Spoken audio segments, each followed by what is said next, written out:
It's happening again. And again. And again. NATO jets scrambling to intercept Russian fighters and bombers. Denmark, Germany, Norway, Portugal, Turkey and the UK, plus neutral Finland and Sweden, remain on high alert after 4 probes into their airspace this week. Russian reconnaissance of NATO is routine. NATO also probes the Kremlin's defences, but the latest sorties have been on a different scale. Over the North Sea, NATO saw off a flight of 4 Tu-95 long-range nuclear bombers and 4 refuelling aircraft close to Norway. The escorts turned back, but the bombers flew on towards the UK, where they were met by RAF Typhoon fighters. They then flew past Portugal, where Lisbon's aircraft were scrambled. Meanwhile, over the Baltic, NATO aircraft also intercepted 7 Russian fighters on Wednesday for the 2nd day in a row. And Turkey sent its air force to chase off 2 more Russian bombers, which approached from the Black Sea. NATO says there's been 100 incursions by Russia this year. That's a 3-fold increase on last year's total. NATO remains vigilant and ready to respond, so the numbers of intercepts by NATO aircraft to intercept Russian aircrafts have also increased substantially. NATO's Baltic and East European allies are already anxious about Russia's new belligerence following the invasion and annexation of Crimea and Russian operations in eastern Ukraine. The latest aerial maneuvers by Russia comes after suspicious sub-aqua operations off the coast of Sweden. And this week, again in the Baltic, Russia test-fired a Bulava intercontinental missile. It's got a range of 5,000 kilometers. The aim is to bring Putin back to the table with big boys of the world to discuss every important regional, global problem. So altogether it's called to restore proper position of Russia in the international system, but to restore it on the Russian terms. Small wonder that troops and aircraft from NATO have been sent to boost the confidence of allies close to Russia. These muscle moves are clearly intended to impress the West, but Russia's economy is being stifled by Western sanctions imposed after its invasion of Ukraine. Vladimir Putin needs to keep his people focused on the nation's swollen chest, not the enfeebled economic heart. Very startling announcement from NATO today, Wolf, that they are concerned about some stepped up Russian air activity over European airspace where thousands of commercial airliners fly. Let me put up a map for a minute and just let's leave it up there and walk through what is happening between NATO and the Russians. Over the last 2 days, NATO has monitored an increased number of Russian flights. They have been over the North Atlantic, the Balkans, the Baltic, and to the east in the Black Sea. A number of European air forces have responded. They are intercepting these flights.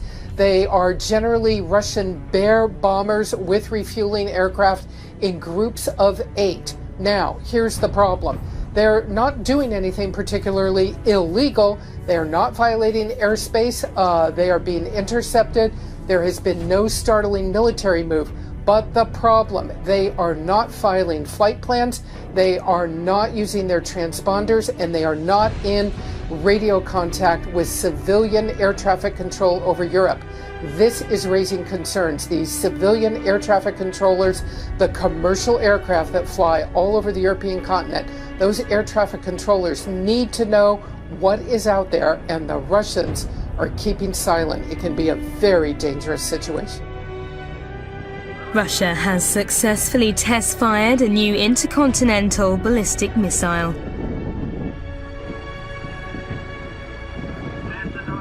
The Defense Ministry said that their Yuri Dolgoruki nuclear submarine launched the missile from an underwater position towards a testing range in the far east of the country. The 12-metre-long missile has undergone a number of tests and can deliver an impact 100 times the atomic blast that devastated Hiroshima in 1945. The missile weighs 36.8 tons and holds 6 to 10 nuclear warheads. The launch was key to confirming the capability of the missile.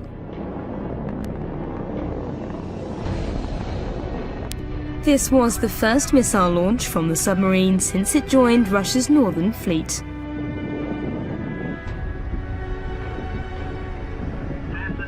It's like the days of the Cold War, an unusually high number of Russian warplanes flying near Europe.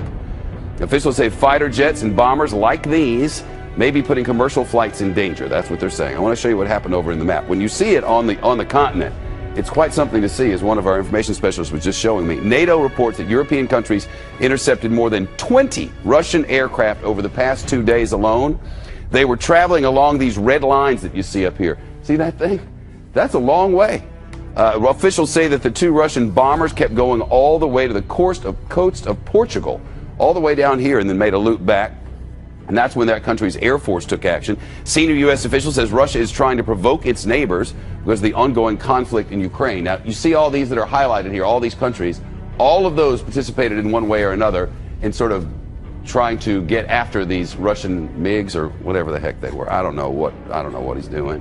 I mean, he's probably going to go take another country. John Bussey is here from the Wall Street Journal, the assistant managing editor there.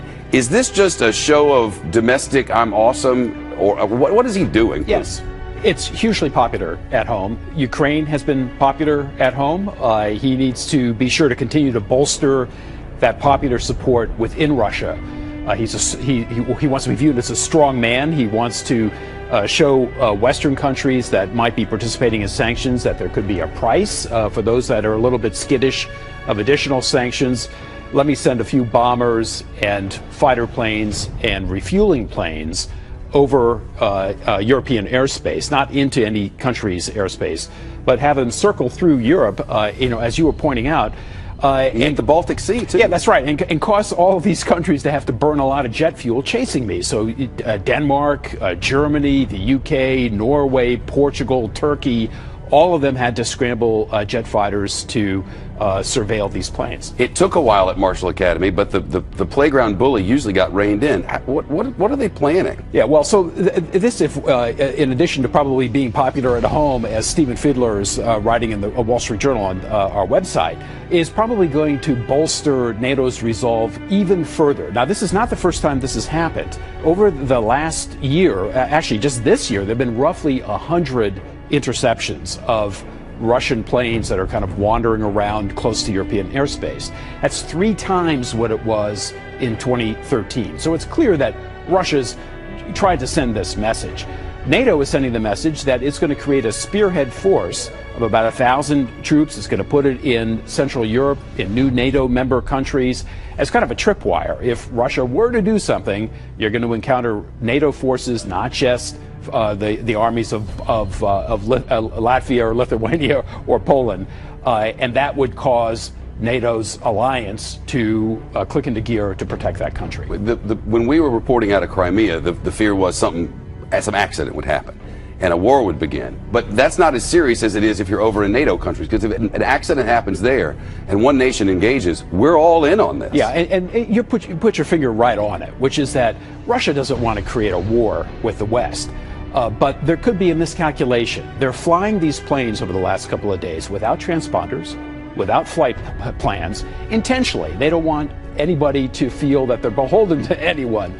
But that could result, as you pointed out, there was concern about civilian aircraft. There could be an accident simply because a flight plan has not been filed. It's not like rebels might shoot a jet with 300 people on board. Oh, wait, that already happened. That's right. John Bussey, thank you. We'll look for that reporting at WSJ.com. One final question. Barbara Starr, Pentagon correspondent, she reported earlier here in the Situation Room that these Russian military planes are flying over Europe right now in very disturbing ways. They're not using their transponders. They're not communicating air traffic control. This is a worry. What is going on? Well, there's a concern. I mean, Russian aggression is clear. They have clearly gone on a type of aggression, whether it be in Ukraine. And the important part about this is they're not abiding by rules. that have been set up, air rules, normal air rules. Everybody files flight plans if in fact the report's true. And in fact, the fact that they are flying without any communications. And so that's concerning. Again, this is Russian aggression, and I think they're trying to reassert themselves. I think we have to watch it very carefully. It's important that we reassure our allies. We deployed a brigade over to Eastern Europe, and we now have a heavy brigade that's conducting exercises with our partners, and we will continue to do actions like that to reassure our allies because of this Russian aggression that we continue to see. Well, good luck, General. Thanks very much for joining us. Thanks for your service, all you're doing. Thank you, sir. General Ray Odierno is the U.S. Army Chief of Staff.